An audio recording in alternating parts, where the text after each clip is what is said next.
महापालिका निवडणुकांच्या पार्श्वभूमीवर उद्धव ठाकरे आणि राज ठाकरे यांची आज पहिली संयुक्त सभा होतीये। नाशिकमध्ये दोन्ही नेत्यांची पहिली संयुक्त सभा पार पडेल। खासदार संजय राऊत यांच्यासह मनसेचे प्रमुख पदाधिकारी या सभेसाठी नाशिकमध्ये उपस्थित राहतील। आज संध्याकाळी होणाऱ्या या प्रचार सभेतून निवडणुकीच्या पार्श्वभूमीवर ठाकरे बंधू सत्ताधाऱ्यांवर कशी टीका करतात याकडे लक्ष असेल। मुख्यमंत्री देवेंद्र फडणवीसांच्या आज वसई विरार आणि मीरा भाईंदरमध्ये जाहीर सभा पार पडतील। नालासोपाऱ्यामधल्या सेंट्रल पार्क मैदानावर वसई विरार महापालिकेसाठी सभा होईल, तर मीरा भाईंदरमधल्या बाळासाहेब ठाकरे मैदानावर भाईंदर पालिकेसाठी जाहीर सभा पार पडणार आहे। तर अंधेरी आणि चेंबूरमध्ये देखील मुख्यमंत्री प्रचार करतील। यावेळी ते ठाकरे बंधूंवर नेमकं काय बोलतात हे पाहणं महत्त्वाचं असेल। उपमुख्यमंत्री एकनाथ शिंदे आज पुणे आणि पिंपरी चिंचवडच्या दौऱ्यावर आहेत। पुण्यातील उमेदवारांसाठी शिंदेंच्या 2 जाहीर सभा पार पडतील। एक रोड शोही आयोजित करण्यात आलाय। पुण्यातील कात्रजमध्ये रोड शो होईल, तर कसबा पेठेत जाहीर सभा होईल आणि त्यानंतर पिंपरी चिंचवडमध्ये शिंदेंची दुसरी जाहीर सभा पार पडेल आणि त्यानंतर संध्याकाळी कल्याणमध्ये शिंदेंच्या 2 सभा पार पडतील। कल्याण पूर्वेत संध्याकाळी 6 वाजता, तर कल्याण पश्चिमेमधल्या मॅक्सी ग्राउंडवर रात्री 8 वाजता शिंदेंची जाहीर सभा आयोजित करण्यात आली आहे। उपमुख्यमंत्री अजित पवार आज सांगलीच्या दौऱ्यावर असून त्यांच्या मिरजेमध्ये 2 सभा होतील। या दरम्यान अजित पवारांच्या दौऱ्याआधी सांगली पोलिसांनी हद्दपारीची मोठी कारवाई केली आहे। त्यामध्ये प्रभाग क्रमांक 6 मधील अजित पवारांच्या राष्ट्रवादीचे उमेदवार आझम काझी यांच्यावर हद्दपारीची कारवाई झाली आहे। आझम काझींसह वेगवेगळ्या टोळीतील 8 जणांवर हद्दपारीची कारवाई केल्यानं अजित पवार या संदर्भात या सभेत काही बोलतात का याकडे लक्ष असेल। याशिवाय अजित पवारांच्या आज लातूर, परभणी आणि अमरावतीमध्ये देखील सभा पार पडतील। केंद्रीय मंत्री आणि नागपूरचे खासदार नितीन गडकरी आजपासून महापालिका निवडणुकीच्या प्रचारात उतरतील। गडकरी यांच्या आज नागपुरातील वाथोडा, शांतीनगर आणि कळमना इथे 3 सभा पार पडतील। गडकरींच्या नेतृत्वात भाजप नागपुरात सर्व निवडणुकांची रणनीती आखतेय। अगदी 2009 पासून भाजप नागपूर महापालिका निवडणुकांच्या उमेदवारांच्या निवडीपासून प्रत्येक महत्त्वाच्या निर्णयापर्यंत गडकरी यांच्या सूचनेनुसार पाऊल टाकत असते आणि त्यामुळे आज एक प्रकारे नागपुरात भाजपचा कर्णधार मैदानात उतरतोय। गडकरी आजच्या सभांमधून विरोधकांवर कोणते हल्ले चढवतात याकडे सगळ्यांचंच लक्ष असेल। अदानी धारावीला लुटायला आलेत, त्यांना धारावी लुटू द्यायची नाहीये, धारावीसाठी शेवटपर्यंत लढणार असं वक्तव्य आमदार आदित्य ठाकरेंनी काल धारावी मधल्या सभेत केलंय। मी आता गेले 2-2.5 वर्ष अनिल देसाई साहेबांबरोबर, साईनाथ बरोबर आमच्या सोबत जे सगळे आहेत तिथे मंडळी बसलेली आहे, यांच्या सोबत जवळपास प्रत्येक एरियात गेलेलो आहे आणि सगळीकडे फिरताना मला सगळेच लोक एक सांगतात कि हमें घर चाहिए, लेकिन हमें सबको घर चाहिए, किसी को यहाँ से निकालने का जरूरत नहीं है। आज निर्णायक लढाई ही एका अशा क्षणावर येऊन पोहोचलेली आहे की ह्या मुंबई महानगर निवडणुकीत, मुंबई महानगरपालिकेच्या निवडणुकीत तुमचं मत ठरवणार आहे की धारावी आणि मुंबई, धारावीच राहणार आणि मुंबईच राहणार की अदानिस्तान होणार। मुंबईत निवडणूक प्रचारादरम्यान शिंदेच्या शिवसेनेचे उमेदवार हाजी सलीम कुरेशींवर झालेल्या हल्ल्या प्रकरणातील आरोपींची अजूनही ओळख पटलेली नाहीये। कुरेशी यांच्यावर प्रचारादरम्यान चाकू हल्ला झालाय। खेरवाडी पोलिसांनी दिलेल्या जबाबात हल्लेखोर पळताना दिसला नसल्याचं सांगितलं जातंय। या प्रकरणात अद्याप कुणालाही अटक झालेली नाहीये। बांद्रा पूर्वेतल्या ज्ञानेश्वर नगर येथे बुधवारी संध्याकाळी हा हल्ला झालाय। कुरेशी यांना पोटावर वार लागला असून 56 टाके पडले असून त्यांच्यावर बांद्रा इथल्या पश्चिमेतील महात्मा गांधी रुग्णालयात उपचार सुरू आहेत। दरम्यान गृहराज्यमंत्री योगेश कदमांनी रुग्णालयात जाऊन हाजी कुरेशी यांची भेट घेतली आहे। उमेदवारावरील हल्ला ही गंभीर आणि चिंताजनक बाब असल्याचं त्यांनी म्हटलंय। मुंबई महापालिका निवडणुकीत बंडखोरी करणाऱ्यांचं भाजपनं निलंबन केलंय। पक्षविरोधी कारवाई केल्याचा ठपका ठेवत 26 जणांचं 6 वर्षांसाठी निलंबन झालंय। पक्षातील वरिष्ठ नेत्यांच्या निर्देशानुसार ही कारवाई झाली आहे। माजी नगरसेविका आसावरी पाटील, नेहल शहा, जान्हवी राणे यांचं निलंबन झालंय। सोबतच दिव्या ढोले, जय मुरगन नडार आणि त्यासोबतच शोभा साळगावकर यांच्यावरही कारवाई झाली आहे। अनेक गुंड आणि गुन्हेगारी पार्श्वभूमी असलेल्यांना महापालिकेसाठी तिकीट दिल्यानं पुण्यातील निवडणूक चर्चेत आली आहे। अशातच पुणे बँक घोटाळ्यात आरोपी असलेले अनिल भोसले यांच्या पत्नी निवडणुकीच्या रिंगणात आहेत। प्रभाग क्रमांक 7 मधून भाजपनं अनिल भोसले यांच्या पत्नीला उमेदवारी दिली आहे। शिवाजीराव भोसले सहकारी बँकेतील सुमारे 436 कोटी रुपयांच्या गैरव्यवहार प्रकरणी काही दिवसांपूर्वी अनिल भोसलेंना अटक झाली होती। सध्या ते जामिनावर बाहेर असून न्यायालयानं त्यांना सार्वजनिक ठिकाणी वावरण्यास बंदी घातली आहे। मात्र असं असतानाही ते पत्नीचा प्रचार करत असल्याचा आरोप विरोधक करतायत। उमेदवार रेश्मा भोसलेंच्या विरोधात निवडणूक लढवणाऱ्या काँग्रेस आणि राष्ट्रवादी काँग्रेसच्या उमेदवारांनी पोलिसांकडे तक्रार केली आहे, तर अनिल भोसले हे निवडणुकीत यश मिळावं यासाठी मांत्रिकांचा वापर करत असल्याचा आरोप देखील विरोधी उमेदवारांनी केलाय। ते ॲक्च्युली प्रचाराला आलेच नव्हते। ते मुळातच त्यांचे जे लहानपणाचे मित्र आहेत रसाळ शेठ, त्यांच्या पत्नीचं निधन झालं। ते निधन झाल्यामुळे त्यांचा अंत्यदर्शन घ्यायला त्या दिवशी ते आले होते आणि दर्शन घेऊन ते पुन्हा घरी गेले। त्यांची स्वतःचीच तब्येत बरी नाही आहे, त्यामुळे ते काय बाहेर पडत नाही आहे। माझे जेवढे विरोधक होते ते सगळे एकत्र येऊन मला एकटीला टार्गेट करतात, त्यामुळे त्यांनी पुन्हा हेच काहीतरी साधन, काहीतरी कारण काढून मला पुन्हा त्यांनी टार्गेट करायचं ठरवलं आणि त्यामुळे ते विविध काहीतरी गोष्टी काढतात। भाजपचे आमदार महेश लांडगे यांनी पुन्हा एकदा अजित पवारांवर निशाणा साधलाय। मोदींनी 70,000 कोटींच्या घोटाळ्याचा उल्लेख केला आणि संध्याकाळी भाजपात दाखल झाले असा टोलाही महेश लांडगेंनी लगावलाय। अजित पवारांनी महेश लांडगेंचा भ्रष्टाचाराचा आका असा उल्लेख केला होता।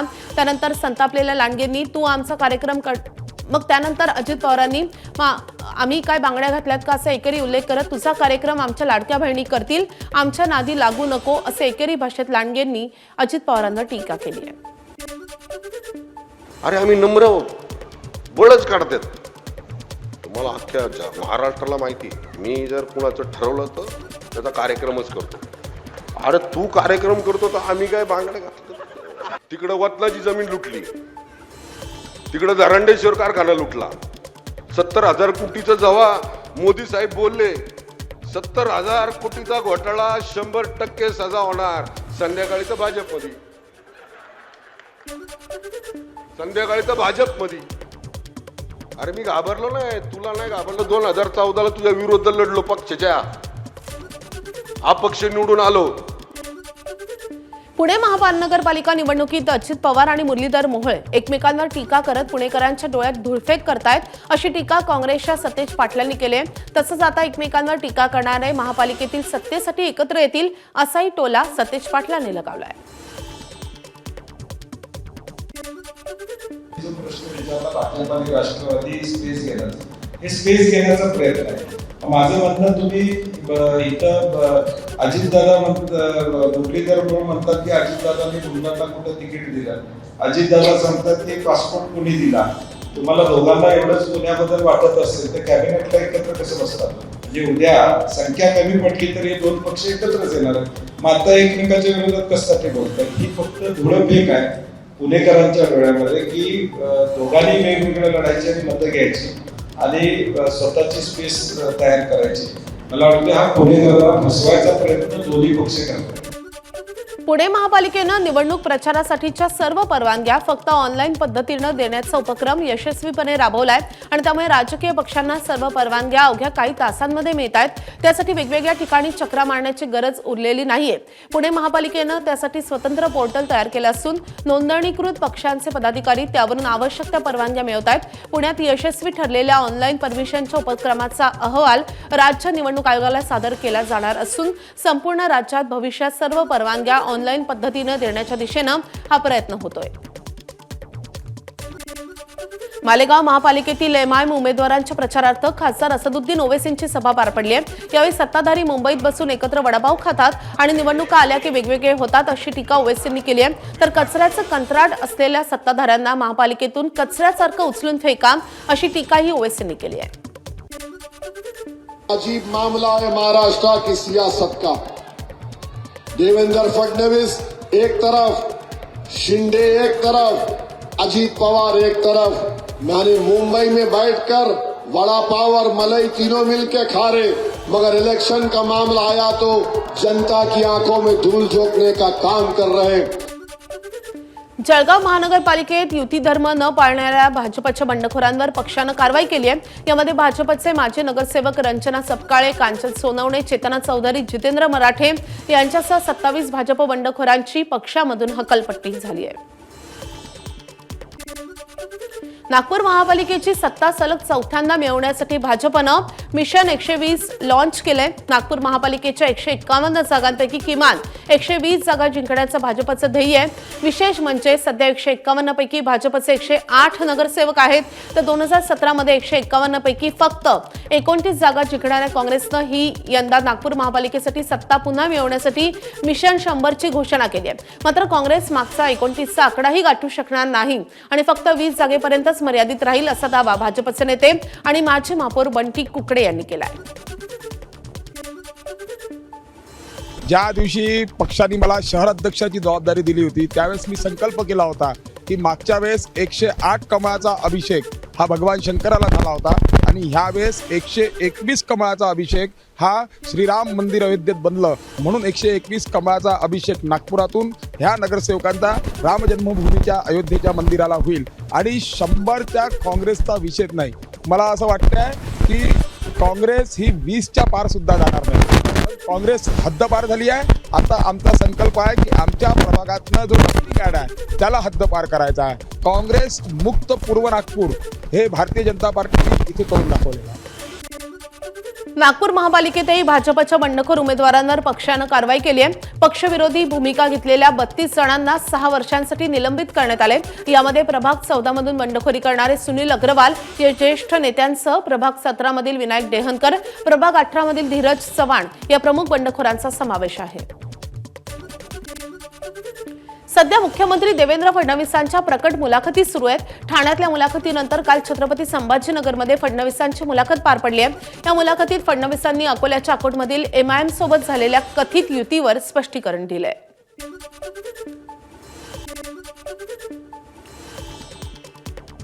रोज खा मटण परंतु कमळावर दाबा बटन असं वक्तव्य भाजपचे नेते अशोक चव्हाण यांनी नांदेडमधल्या प्रचार सभेत केलंय. तरोडा भागात झालेल्या या सभेत महसूल मंत्री चंद्रशेखर बावनकुळे यांची प्रमुख उपस्थिती होती.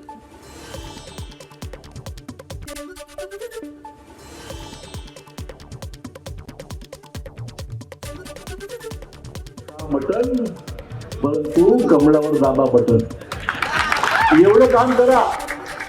मटन भाग एका दुसरे मतदान दुसरीकडे असं काय भाग असं हे काय मटन देणार नाही. सगळ्यात मोठा तुमचा नगरसेवक अशोक चव्हाण उभा आहे तुमच्या समोर.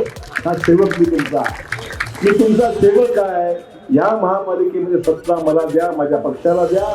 त्यांचा कान सुद्धा मी पकडू शकतो, यांना उडबैस करायला लावू शकतो. तुमच्या समोर काम तरी केलीच पाहिजे ही माझी गॅरंटी आहे, देवा भाऊंची गॅरंटी आहे. ABP माझा, उघडा डोळे बघा नीट.